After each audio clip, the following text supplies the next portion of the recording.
The twin suns of the Cathara system flickered like dying candles as massive shadow fell across their homeworld.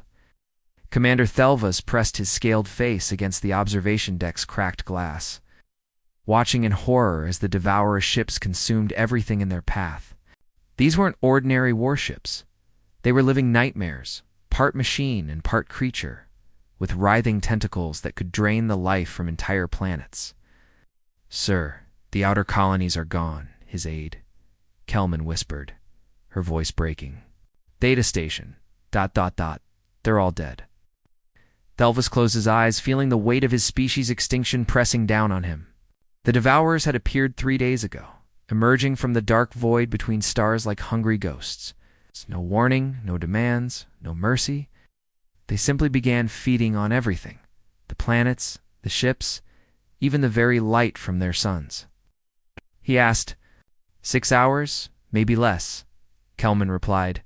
Checking her instruments with shaking hands, the command center erupted in chaos. As another wave of Devourer ships appeared on the sensors, these creatures had already consumed 17 civilizations.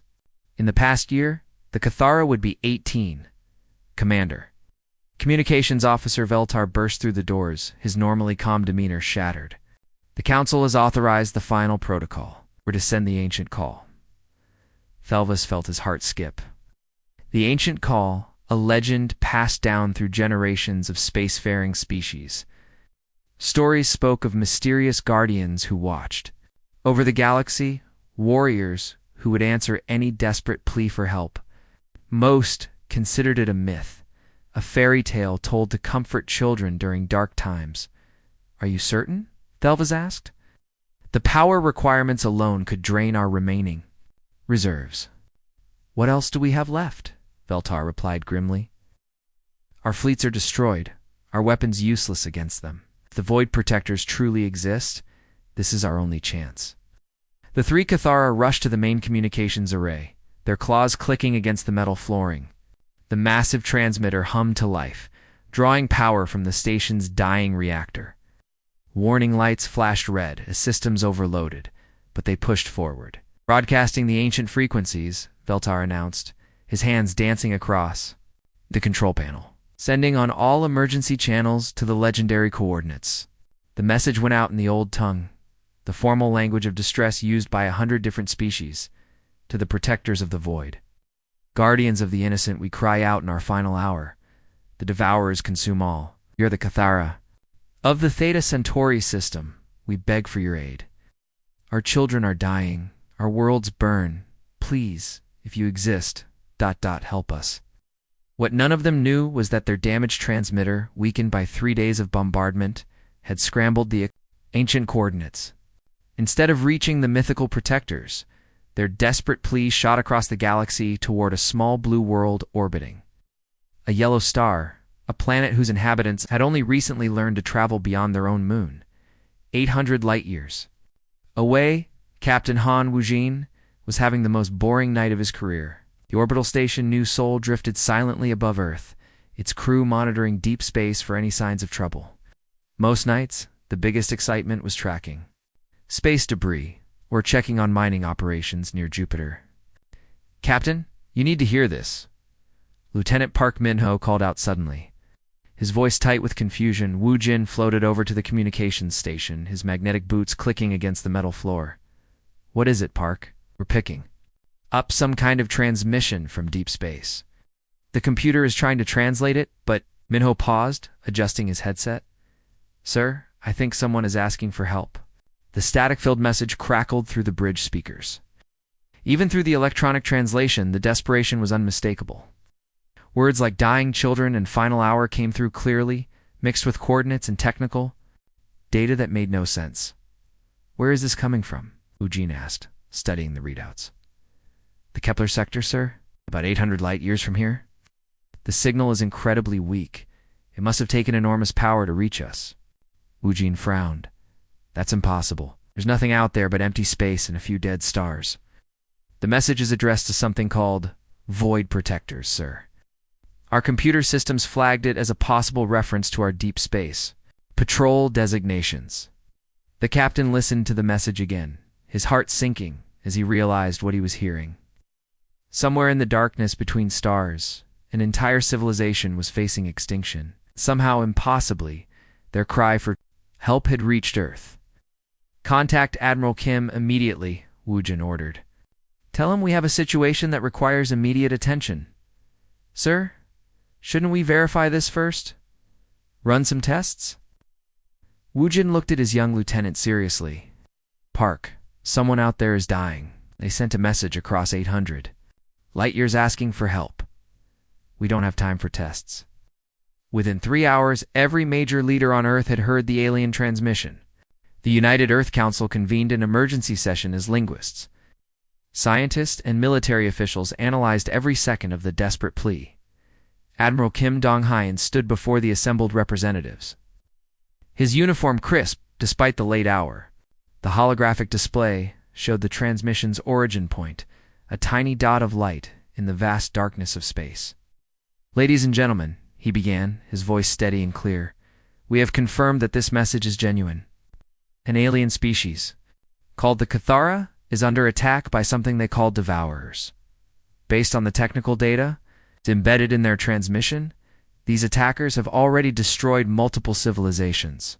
Council President Lee Soyoung leaned forward in her chair. "Admiral, what exactly are you proposing?" "I'm proposing we answer their call for help," Kim replied simply. The council chamber erupted in surprised murmurs. Representative Johnson from the American sector stood up.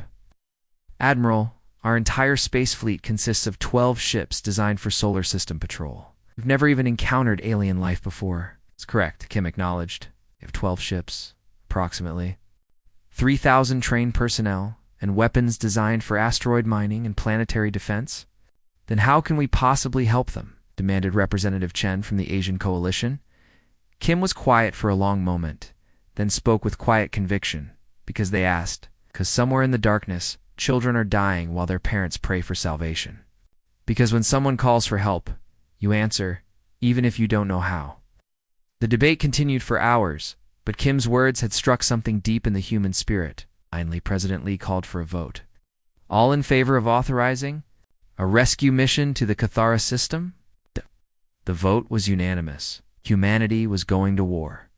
The orbital shipyards above Earth had never seen chaos like this. Chief Engineer Choi Ho-an-woo floated between massive construction bays. Watching his teams perform miracles with welding torches and determination, what had been peaceful civilian vessels just hours ago were now being transformed into weapons. "Of war, sir. The cargo hauler Mokpo Trader is ready for weapon installation," his assistant Kim Tae-ho reported, sweat beading on his forehead despite the recycled air. "But I have to ask, are we really mounting military-grade missiles on a ship designed to carry rice and electronics?" Haeon-woo watched as massive missile pods were carefully attached to the freighter's hull.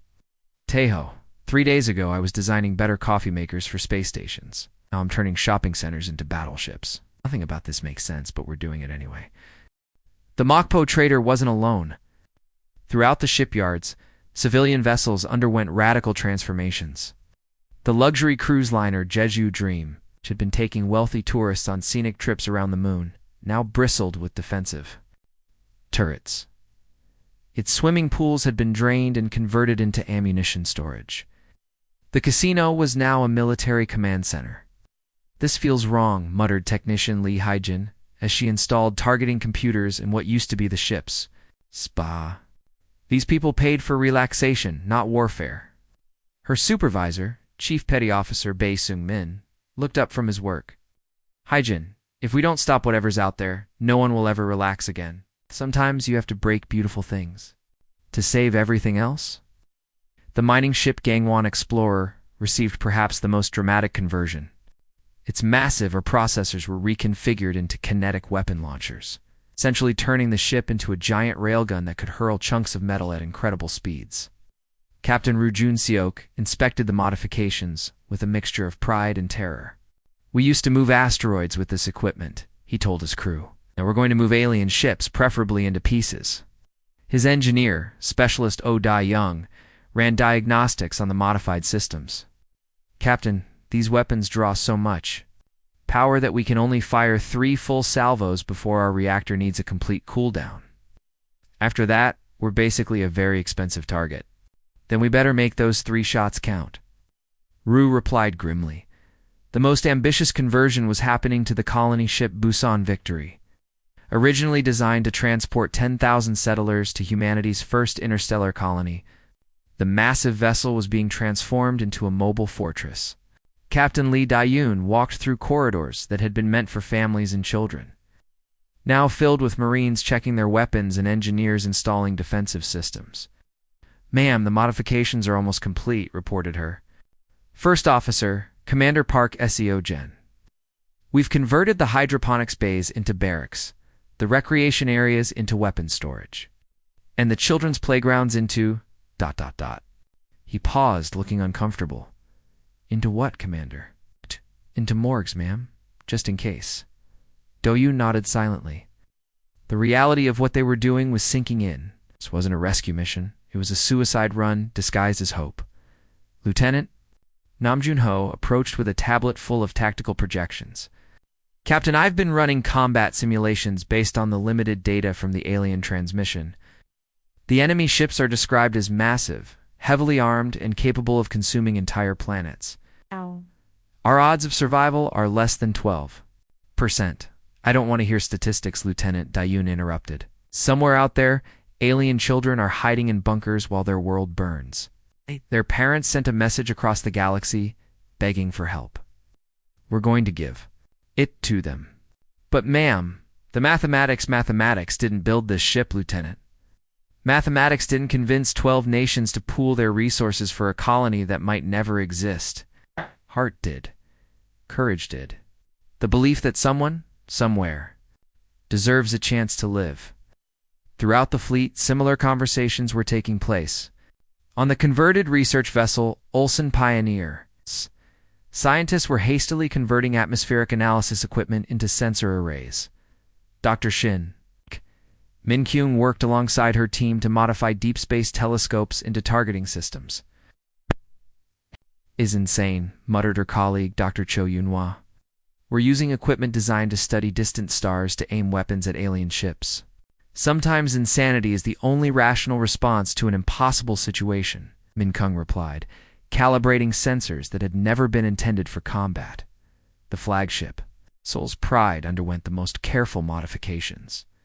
As humanity's newest and most advanced warship, it would lead the fleet into battle. Admiral Kim Dong-han stood in the upgraded command center, watching holographic displays show the positions of all 18 ships that would make the journey. Admiral Commander Yoon Jae-soon approached with the final mission briefings. "Fleet is as ready as we can make it. But sir, I have to ask, are we really going to war with converted civilian ships and untested weapons?" Kim looked at the tactical display showing their improvised fleet. Cargo haulers with missile pods, mining ships with railguns, luxury liners filled with Marines, research vessels converted to electronic warfare platforms.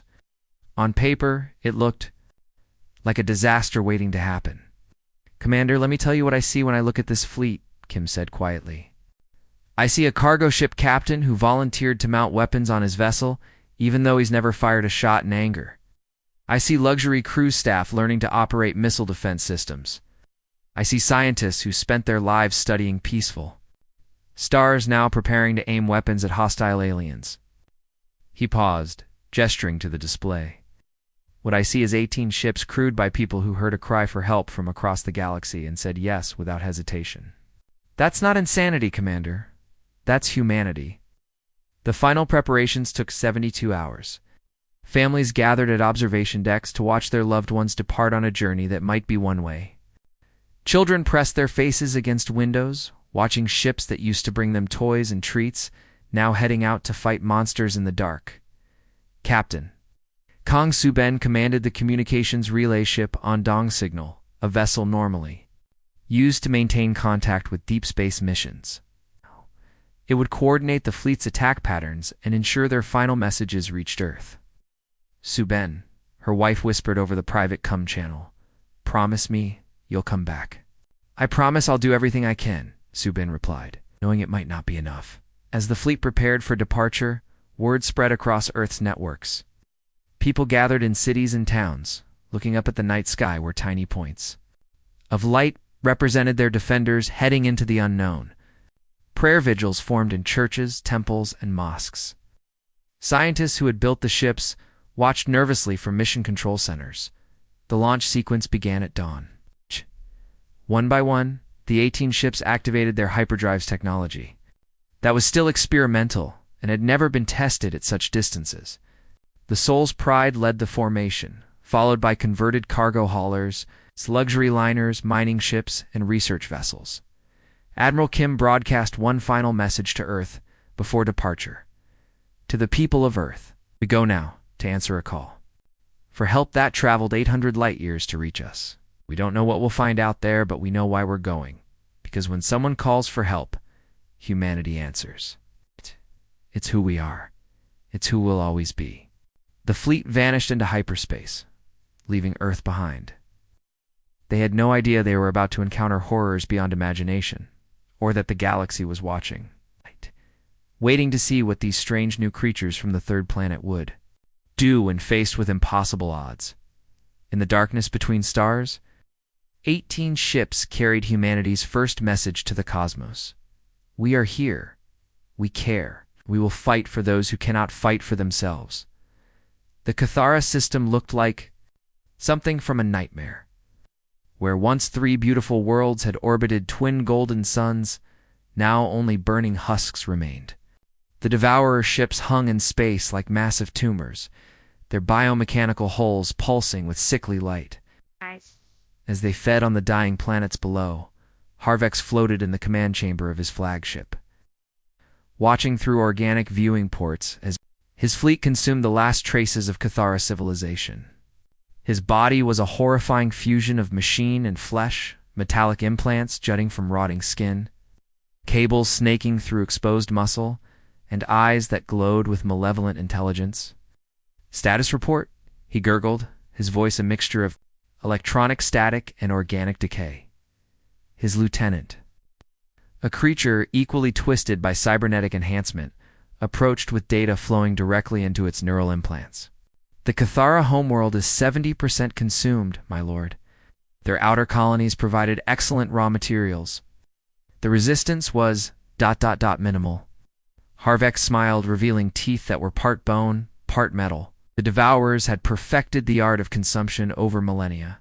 They didn't just destroy civilizations, they absorbed them, converting organic matter into fuel and metal into new ships. The Cathara had put up barely any fight at all. Excellent. Begin preparations for the next. Harvex stopped mid-sentence, as his ship's sensors detected something impossible. "What are those energy signatures?" The answer came in a flash of twisted space-time as 18 human ships materialized at the edge of the system. The Devourers had expected nothing. The Cathara had been completely isolated, with no allies and no means of calling for help. Here were unknown vessels, their hulls gleaming with fresh modifications and bristling with weapons that looked crude but dangerous. "My lord," the lieutenant reported, data streaming through its cybernetic implants. "The vessels appear to be of unknown origin.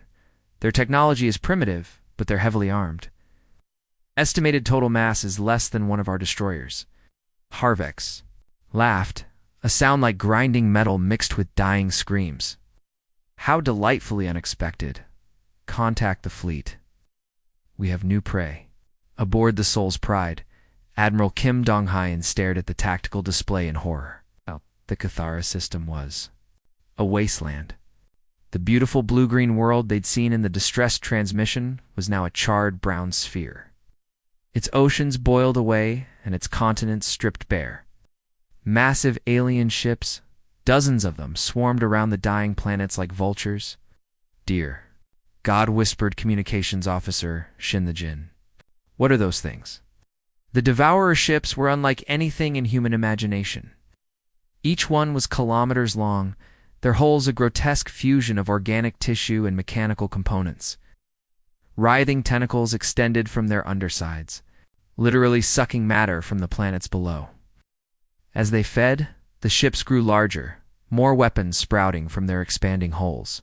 Captain Tactical Officer Lee Jun-sik reported, his voice shaking. I'm reading 47 hostile vessels. The smallest is 3 times our size. The largest ... He paused, checking his instruments. Sir, their flagship is 20 kilometers long. Kim felt ice form in his stomach, but his voice remained steady. Communications, open a channel on all frequencies. Channel open, sir? Kim's words echoed across the system, carried by radio waves to every ship present. Attention, hostile forces. This is Admiral Kim Dong-hyun of the United Earth Fleet. You will cease your attacks on the Cathara immediately and withdraw from this system. The response was immediate and chilling. Laughter, not human laughter, but something twisted and electronic, mixed with organic sounds that made the crew's skin crawl. Primitive creatures, came the reply, imperfect, if mechanically distorted. Korean, you have sailed across the void to die for strangers. How delightfully foolish. Kim gripped his command chair, feeling the weight of 18 ships and their crews depending on his decisions. We didn't come here to die. We came here to make sure you do. Such confidence from such tiny ships. Very well, we shall add your biomass to our collection. The first attack came without warning. A beam of pure energy, wider than a city street, lanced out from the nearest devourer ship. It struck the converted freighter Enchantrator with devastating force. The ship's improvised shields flared and collapsed instantly, and the vessel tumbled away, atmosphere streaming from dozens of hull breaches. All ships, evasive maneuvers, Kim commanded. Weapons free, give them everything we've got. The human fleet exploded into motion. Captain Park Soo-jin pushed her converted mining ship Daegu Runner into a steep dive. Using the gravitational pull of the nearest planet to accelerate beyond safe limits, her crew strapped themselves in as G-forces, threatened to crush them. Weapons officer, target that big ugly one on our starboard. She shouted over the screaming engines. Ma'am, our mining lasers weren't designed for ship-to-ship combat. Then, we'll just have to get creative. Fire everything. The Daegu Runner's modified industrial lasers, originally designed to cut through asteroid rock, found their mark on a Devourer destroyer.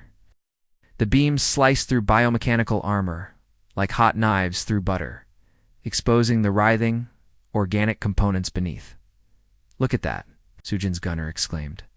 The whole ship is alive. Indeed, the Devourer vessel was bleeding, actual black ichor streaming from the wounds as the creature ship writhed in apparent pain. But rather than retreating, it seemed to grow angry, tentacles lashing out toward the human ship. Evasive action, Soo-jin commanded, throwing her ship into a spinning dive that would have been impossible in atmosphere. Throughout the system, similar scenes played out as human ingenuity met alien horror. The luxury liner Jeju Dream, now bristling with missile launchers, unleashed a barrage of nuclear-tipped warheads at a cluster of Devourer frigates. Captain Yu Min-young watched with grim satisfaction as the explosions tore through enemy formations. That's for every vacation you've ruined, she muttered, ordering another salvo. The cargo hauler Mokpo trader found itself face-to-face with a Devourer cruiser twice its size. Captain Bae Young-ho made a split-second decision that would have been considered insane by any military academy. Power to forward shields. We're ramming them, sir. That's suicide, his first officer protested. Maybe, but we're taking them with us. The Mokpo trader slammed into the Devourer ship at full speed, its reinforced cargo bay doors smashing through the enemy's organic hull. The impact sent both ships spinning, but the human vessel kept firing, its weapons tearing through the Devourer's vital systems from the inside.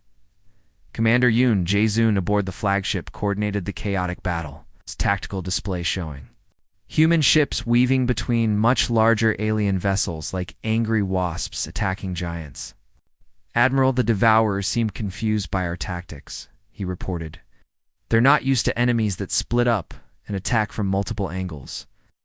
Kim nodded, watching as the converted research ship Olsen Pioneer used its modified sensor arrays to jam Devourer communications.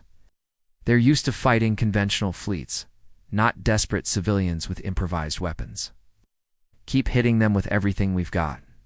The mining ship Gangwon Explorer demonstrated the devastating potential of improvised weapons. Its massive, or processors, now converted to kinetic launchers, hurled chunks of metal at incredible velocities. Captain Ru Jun-seok watched as his ship's first salvo punched completely through a devourer-destroyer. Reload. Target that cluster of ships near the second planet.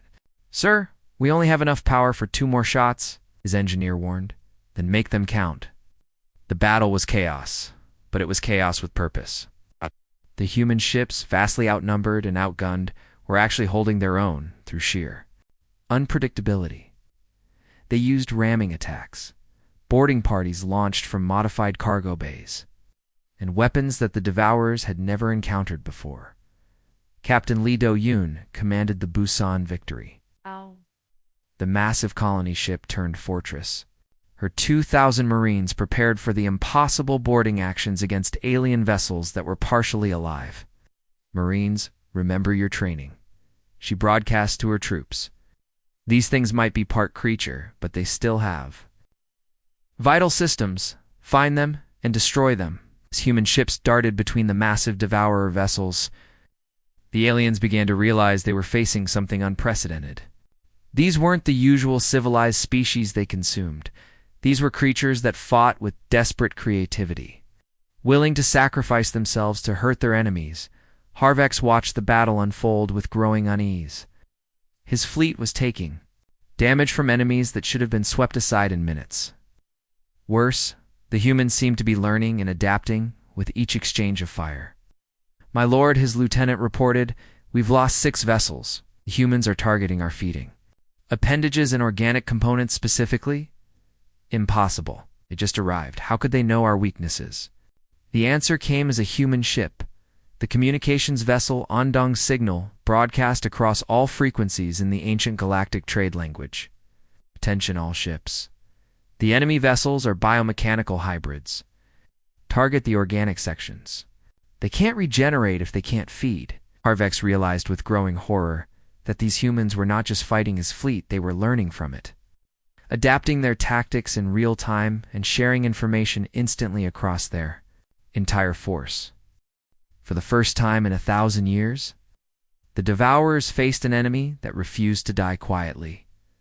6 hours of hell had passed since the first shot was fired. The space around the dying Cathara worlds was filled with wreckage, twisted metal, burning fuel, and the grotesque remains of biomechanical ships that bled actual blood when destroyed. The human fleet had started with 18 ships. Now only 11 remained operational. Those were hanging together with emergency repairs and pure stubbornness. Commander Ominjun gripped his pulse rifle as the boarding shuttle, Dragons. Tooth approached the belly of a massive Devourer dreadnought. Through the shuttle's reinforced windows, he could see the enemy ship's hull up close, and it was nightmare fuel. The surface wasn't just metal plating. It was covered in what looked like veins and arteries, pulsing with sickly green fluid. Massive organic ports opened and closed like breathing gills. Marines, listen up, Minjun shouted over the shuttle's engines. We're about to board something that's part spaceship, part monster. Stay together, watch each other's backs. And remember, we're doing this for people we've never met because it's the right thing to do. The 20 Marines in the shuttle checked their weapons one last time. These weren't professional soldiers. They were security guards from space stations, police officers from Earth's cities, even a few volunteers who had insisted on joining the fleet. But they had trained hard during the 3-day journey. They were ready to fight. The shuttle punched through the Devourer ship's organic hull with a sound like tearing flesh. Emergency lights bathed everything in red as the Marines deployed, into corridors that looked like the inside of some massive creature. The walls actually breathed, expanding and contracting rhythmically. Cables that looked suspiciously like nerve fibers ran along the ceiling, carrying electrical impulses that pulsed like heartbeats. "This is seriously messed up," muttered Sergeant Kim Bora, her rifle trained on the shadows ahead. "It's like we're inside a giant body." "Stay focused," Minjun ordered, consulting his scanner. "Intelligence says the control center should be deeper in the ship. We need to find whatever passes for a brain on this thing." They moved through corridors that twisted and curved like blood vessels. The floor was spongy under their boots, and Occasionally, they had to step over what looked like massive tendons or muscle fibers. Worse, the ship seemed to know they were there. Occasionally, walls would contract, trying to crush them, or acidic fluid would spray from hidden vents. Contact. "Front!" shouted Private Lee Dongwu as something emerged from a side passage. It wasn't quite a robot and wasn't quite alive. A humanoid figure covered in metal plates but with organic joints and what looked like actual eyes embedded in its head. It moved with inhuman speed, cybernetic limbs giving it strength no normal creature could possess. The Marines opened fire, their pulse weapons sending bursts of energy into the creature. It staggered but kept coming, sparks flying from damaged circuits, while black ichor leaked from organic wounds. It took concentrated fire from 3 rifles to finally bring it down. "Definitely not human," Biora observed, kicking the twitching. "Remains. Part machine, part ... something else." They encountered more of these hybrid creatures as they pushed deeper into the ship. Each one was different, some more mechanical, others more organic, all of them hostile. Minjan began to realize they weren't just fighting a ship's crew, they were fighting the ship's immune system. Finally, they reached what could only be the control center, a massive chamber dominated by a brain-like organ the size of a small building. It pulsed with electrical activity, connected to thousands of cables that ran throughout the ship. Around it, hybrid creatures worked at control stations that seemed to grow directly from the floor. "Holy ... Bora started to say, then stopped. There were no words for what they were seeing. The giant brain turned toward them, somehow sensing their presence, despite having no visible eyes. When it spoke, the voice came from speakers throughout the room, but it also seemed to vibrate. "Through their bones? Small creatures," it said in distorted Korean. "You have come far to die in our sacred vessel. Your biomass will feed our growth." "Not today," Minjan replied, pulling the nuclear charges from his pack. The other Marines spread out, keeping the hybrid creatures busy while he armed the devices. The brain seemed to realize what he was doing. The entire ship shuddered as it tried to reject the invaders, walls contracting and defense systems activating. But it was too late. "This is for every world you've destroyed," Minjan shouted, activating the charges. "For Earth." The nuclear explosion tore through the dreadnought's neural center, severing the connections that held the biomechanical fusion together. The massive ship convulsed like a dying whale, its organic components failing as the mechanical systems lost their guiding intelligence. Similar acts of desperate heroism were playing out across the battlefield. Captain Seo Youngji stood alone on the bridge of the Gwangju Hope, her crew evacuated to escape pods. Her ship had taken multiple hits and was falling apart, but its reactor was still functional barely. "This is Captain SEO to all ships," she BROADCAST on the emergency frequency. "The Gwangju Hope is finished, but we're not done fighting. Tell my family I died doing something that mattered." She aimed her crippled ship directly at the largest Devourer vessel, Harvex's flagship. The biomechanical monster tried to evade, but it was too massive to move quickly. The Gwangju Hope struck it amidships just as SEO overloaded the reactor. The explosion was visible from 3 star systems away. When the light faded, the Devourer flagship had been cracked open like an egg, its organic innards spilling into space, while its mechanical components sparked and died. On the remaining human ships, crews pushed their equipment far beyond safe limits. The mining ship Gongwon Explorer had fired its last kinetic round, but Captain Rujun Suyok wasn't finished. He ordered his crew to load the ship's own maintenance robots into the launcher. "Sir, that's insane," his engineer protested. "Robots aren't designed to be weapons. They are now," Ru replied, watching as the maintenance units were loaded into the kinetic launcher. "Program them to seek out and dismantle anything that moves on the target ship." The improvised missiles struck a Devourer cruiser, and dozens of maintenance robots began systematically tearing apart the enemy vessel from the inside. It was crude, it was desperate, and it was working. Harvex watched his fleet being torn apart by creatures that should have been easily crushed. His forces had consumed 17 civilizations, each one falling within days. Oh, these humans had been fighting for 6 hours and were actually winning despite being vastly outnumbered. My lord, his surviving lieutenant reported. Its organic components twitching with stress. We have lost 23 vessels. The humans are targeting our neural center specifically. They've learned to kill our ships permanently. Possible. Harvex snarled, but even as he spoke, another Devourer ship died as human boarding parties destroyed its brain. They arrived only hours ago. How can they adapt so quickly? The answer came as he watched human ships coordinate their attacks with inhuman precision. These creatures weren't just fighting. They were learning, sharing information, and adapting their tactics in real time. Every successful attack was immediately copied by other human ships. Every weakness they discovered was exploited across their entire fleet. Signal. The fleet Harvex finally ordered, his pride warring with his survival instincts. To prepare to withdraw, but his order came too late. The remaining human ships, battered and outnumbered, pressed their attack with renewed fury. They had seen their comrades die, their ships destroyed, their friends consumed by these abominations, and they were angry. The converted luxury liner Jeju Dream rammed a Devourer destroyer, its captain shouting, "This is for my passengers." As both ships exploded, the research vessel Olsen Pioneer used its modified sensors to overload an enemy cruiser's electrical systems, causing it to tear itself apart. Captain Park Soo-jin, her ship barely holding together, made one final attack.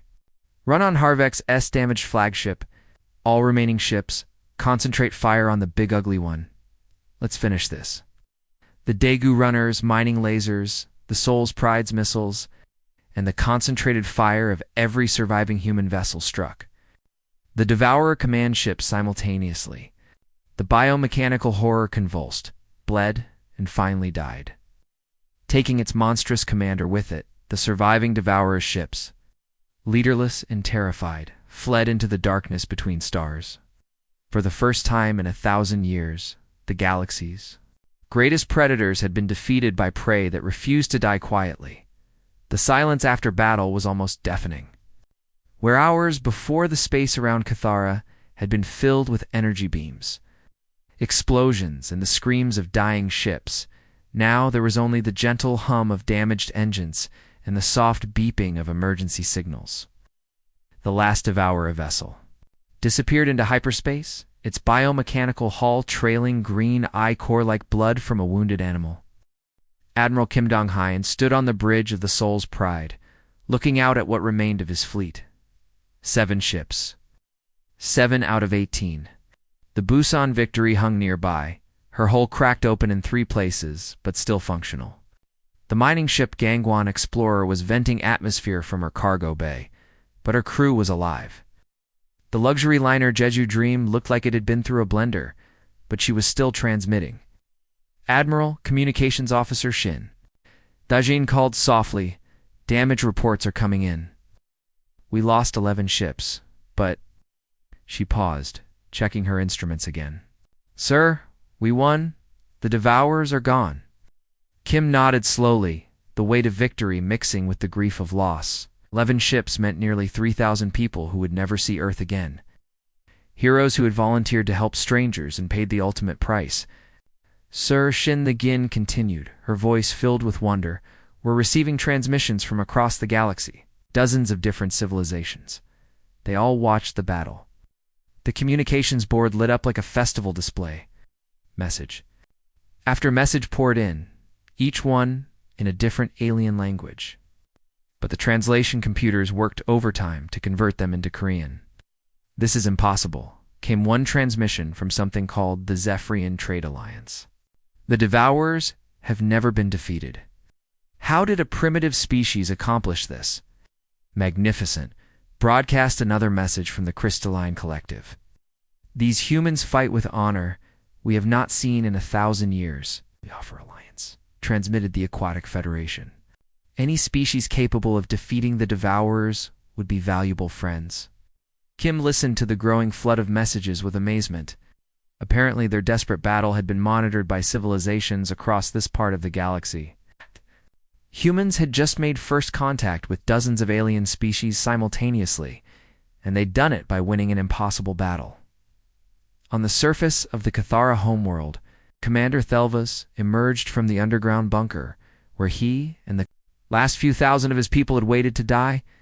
The sky above was still dark with smoke, but through the haze, he could see shapes in orbit, not the massive predatory forms of devourer ships, but smaller vessels with clean lines and purposeful design. "Commander," his aide, Kelman, whispered. Her voice filled with disbelief. "Sensors show the devourers are gone. All of them. These new ships are sending down shuttles." Thelvas watched through his binoculars as the first human shuttle descended through the toxic atmosphere, its heat shields glowing as it navigated the debris field that had once been Kithra's orbital defenses. The craft was clearly designed for peaceful purposes, no weapons visible, just cargo bays and what looked like medical equipment. The shuttle landed in the ruins of the capital city's main plaza. As the ramp lowered, Thelvas got his first look at the beings who had answered their desperate call for help. They were bipedal, roughly his own height, with strange pale skin and hair in various colors. They wore environmental suits, but he could see their faces through transparent helmets. The lead human approached the group of surviving Cathara, his hands empty and raised in what was clearly meant as a peaceful gesture. When he spoke, his words were translated by a small device on his chest. "Greetings," the human said. "I am Captain Hong Jamin of the Earth vessel Mercy Flight. We've brought medical supplies and emergency equipment. Are there others who need help?" Thelvas stepped forward, still hardly believing what he was seeing. You were the ones who defeated the Devourers. You answered our call." Captain Hong nodded. "Our fleet received your distress signal. We came as fast as we could." "But how?" Thelvas asked, gesturing at the devastation around them. "The Devourers have consumed 17 civilizations. Their ships were massive, their weapons beyond anything we had ever seen. How did you defeat them?" Hong was quiet for a moment, then replied simply, "Because you asked for help. Where we come from, when someone calls for help, you answer. It doesn't matter if you know them or not." Behind him, more humans were already unloading medical equipment and food supplies.